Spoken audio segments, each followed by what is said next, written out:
আজ আমি বানাতে চলেছি ক্ষীর পায়েস। গোবিন্দভোগ চাল দিয়ে এই পায়েসটি তৈরি করব।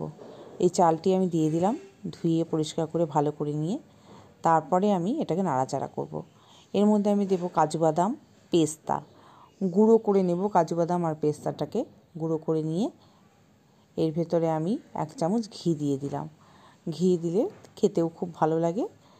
এর মধ্যে আমি কাজু বাদাম আর পেস্তার গুঁড়োটা দিয়ে দিচ্ছি, দিয়ে ভালো করে নাড়িয়ে দিচ্ছি। আর গুড়ের বাতাসা আমি এই পায়েসের মধ্যে ব্যবহার করেছি, তো গুড়ের বাতাসা দিয়ে আমি এই পায়েসটি তৈরি করেছি। এছাড়া খেজুরের গুড় দিয়েছি, খেজুরের গুড়টাকে আমি এই পায়েসের মধ্যে দিয়ে নাড়াচাড়া করে দিলাম। এখন যেহেতু ঠান্ডা পড়ে গেছে, তো খেজুরের গুড় দিলে পায়েসের টেস্টটা অনেক বেশি বেড়ে যায়। তো এইবার দেখুন বন্ধুরা, কি সুন্দর হয়েছে পায়েসটা, খেতেও খুব